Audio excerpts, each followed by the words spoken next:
کیا آپ نے کبھی ایسی جگہ کے بارے میں سنا ہے جہاں وقت رک جاتا ہو، جہاں ہر صدی میں ایک بار ایک چیخ گونجتی ہو؟ ایک ایسی حویلی جہاں اندھیرے سانس لیتے ہوں اور دیواریں ماضی کی قبریں بن چکی ہوں۔ اگر نہیں تو سچ سننے کے لیے تیار ہو جائیں، کیونکہ جو کہانی آپ ابھی سننے والے ہیں وہ صرف ایک کہانی نہیں بلکہ ایک حقیقت ہے۔ ایک ایسی حقیقت جس نے ایک نوجوان یوٹیوبر کو ہمیشہ کے لیے اندھیرے میں قید کر دیا۔ یہ کہانی ہے کالے صندوق کی، جو ایک متروک حویلی کے تہ خانے میں صدیوں سے بند تھا اور جس کے اندر ایسا راز چھپا تھا جسے کبھی کسی کو جاننا نہیں چاہیے تھا۔ اسفندیار لاہور کا ایک نوجوان اور ہارر ویلاگر، جس کی ویڈیوز لاکھوں لوگ دیکھتے تھے، ہر بار کچھ نیا، کچھ خوفناک دکھانے کی تلاش میں رہتا۔ ایک دن اسے انسٹاگرام پر ایک نامعلوم فالوور کی طرف سے ایک پیغام موصول ہوا جس میں نورآباد کی ایک بھولی بسری حویلی کا ذکر تھا اور ساتھ ہی ایک پراسرار لکڑی کے صندوق کی تصویر۔ پیغام میں لکھا تھا، یہ صندوق ہر 100 سال بعد کسی کی روح مانگتا ہے، اگلی باری تمہاری ہے۔ اسفندیار نے سمجھا کہ یہ مذاق ہے، مگر پھر دل میں تجسس نے جگا لی اور وہ اگلے دن ہی نورآباد روانہ ہو گیا۔ گاؤں میں داخل ہوتے ہی اسے ایک عجیب سنوٹا محسوس ہوا۔ کھڑکیاں بند، دروازے مقفل اور ہر چہرے پر خوف کی چھاپ تھی۔ جب اس نے حویلی کے بارے میں پوچھا تو لوگ نظریں چرا لیتے۔ آخرکار ایک ضعیف العمر شخص بابا ناصر اسے مسجد کے باہر ملا۔ اس نے اسفندیار کو صرف ایک جملہ کہا، اگر تم نے صندوق کھولا تو تمہاری سانسیں واپس نہیں آئیں گی۔ لیکن اسفندیار کو ان باتوں پر ہنسی آئی۔ ویڈیو بنانی تھی، شہرت پانی تھی۔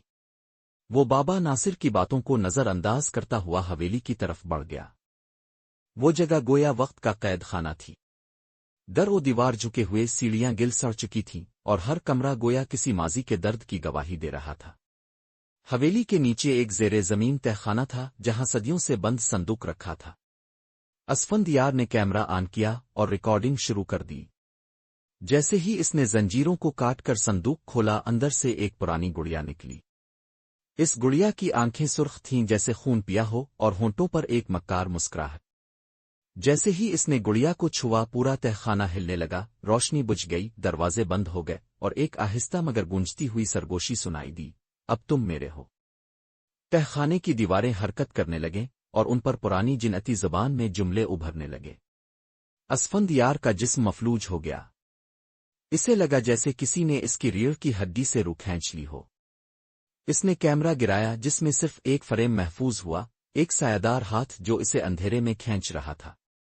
مگر کہانی یہاں ختم نہیں ہوئی۔ جب گاؤں کے لوگوں نے صبح حویلی کو دیکھا تو دروازہ بند تھا، مگر زنجیروں پر تازہ خون کے دھبے تھے۔ پولیس کو کچھ نہ ملا، صرف وہی کالا صندوق بند حالت میں موجود تھا، جیسے اسے پھر سے کسی نے مقفل کر دیا ہو۔ اسفندیار کی گمشدگی پر ویلاگرز نے خوب شور مچایا۔ میڈیا نے رپورٹنگ کی، مگر اس کا کوئی نشان نہ ملا۔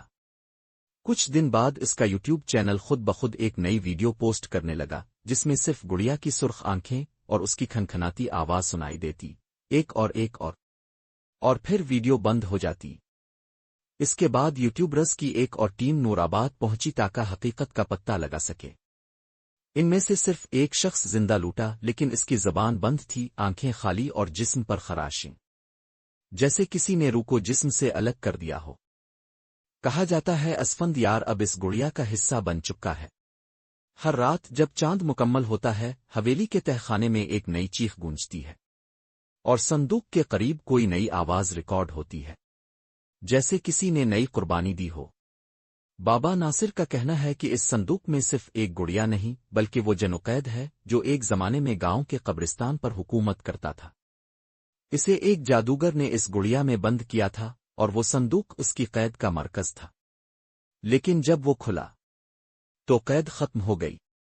اب یہ فیصلہ آپ کا ہے۔ کیا آپ اس صندوق کو پھر سے کھولیں گے؟ کیا آپ اسفندیار کی طرح سچ تلاش کرتے کرتے اپنا آپ کھو دیں گے؟ محض سننے پر اکتفا کریں گے؟ اگر آپ کو ہماری یہ ہارر کہانی پسند آئی ہو تو ہمارے یوٹیوب چینل علم کی روشنی کو لائک کریں اور سبسکرائب کرنا مت بھولیے گا۔